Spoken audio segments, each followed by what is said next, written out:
Bizarre Brain Comics.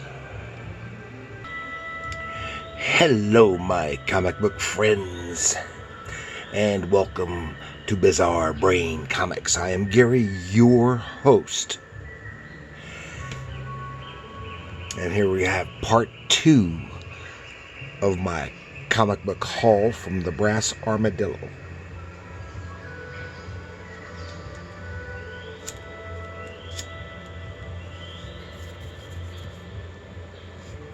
And here you see issue 32 of Luke Cage, Power Man.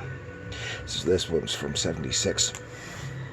And the interior art is, see, this is what Wilson and Sinnott, so it'd be Ron Wilson and Joe Sinnott, did the cover art. The interior art is pencils or by Frank Robbins, who had done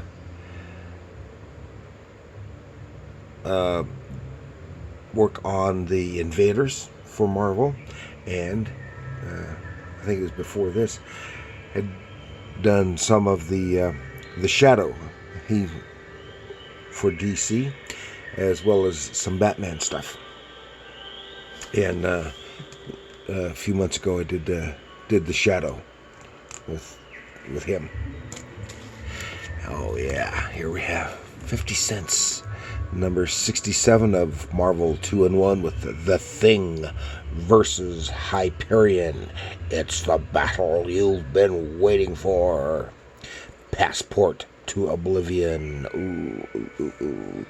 Very dynamic. And of course, The Thing from the Fantastic Four had this mostly a team-up title.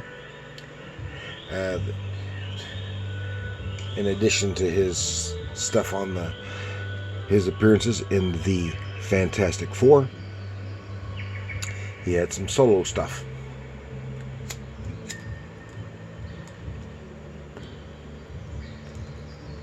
And here he is versus Hyperion. It's got some other Marvel characters, and of course Hyperion was a member of the Squadron Sinister. But on an alternate Earth, he was Squadron Supreme, and he's basically Marvel's version of Superman of the Justice League. So the Squadron Supreme was their equivalent of the Justice League of America, to go up against their Marvel counterparts, Marvel characters, and the Avengers primarily, and of course, in more recent years, they have had another series of the Squadron Supreme and Hyperion and some others, and I haven't kept. I don't know how they're all different, so I don't know what's going on with those. And here we have. Oh, this is a real rough copy. Marvel Tales, and this is it was a 25 center. This is from 67. And this is real rough. The back cover is completely missing, with reprinting a bunch of stories, complete stories of various characters, with some Spidey by Ditko, as Strange Tales by Kirby, doing solo, well, ostensibly solo Torch stories, but this also has other Fantastic Four members. Journey into Mystery story with featuring Thor, and I looked in there, and this Thor story was drawn by Joe Sinnott, and it looks some really nice artwork in that. And Tales to Astonish featuring the Wasp, a Wasp solo story. Oh, here we have The Eternals. I haven't read any of The Eternals in ages. I've never kept up with them. But of course, this is all Jack Kirby. And of course, you might know a little bit about The Eternals if you've watched the Eternals movie from, what was it, a little over a year ago? Maybe it was a year and a half. It's hard to keep track of those things anymore. Of course, this is all Jack Kirby. This is shortly before. This is when he went back to Marvel after his about 3 or 4 year stint at DC, where he had created the New Gods, and he went back to Marvel, and he created the Eternals, which was basically a Marvel version of the New Gods. So he kind of copied himself, and this has Kirby Hulk in it. Yeah, there's more Kirby goodness. This is Captain America and the Falcon. Just not too long ago, I did one of Captain America and the Falcon by Jack Kirby, and that was kind of disappointing. But this one makes up for it just from the looks of it, because it seems to be all action, where that one it had relatively little action, at least action for Cap and Falcon. But this has a lot of Cap and Falcon action in it. Oh, and then we keep going here with Jack Kirby goodness in Marvel's Greatest Comics, number 79, 35 cents. This would have been, what year was that? This was 78, I think it was. Reprinting a Fantastic Four story from 69. All Kirby goodness, Doomsday on the Moon. And another Fantastic Four in Marvel's Greatest Comics, starring the Fantastic Four. This is number 94, and this has Stan Lee and John Buscema art in it. This was reprinting from 71, including some Ant-Man in it.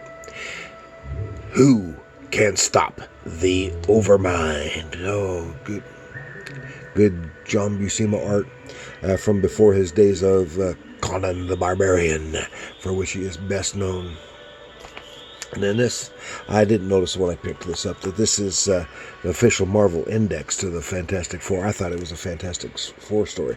This is a nice wraparound cover, and a Galactus right there on the back, in the back cover. And I think this is I can't tell if that's John Buscema, Sal Buscema, or somebody just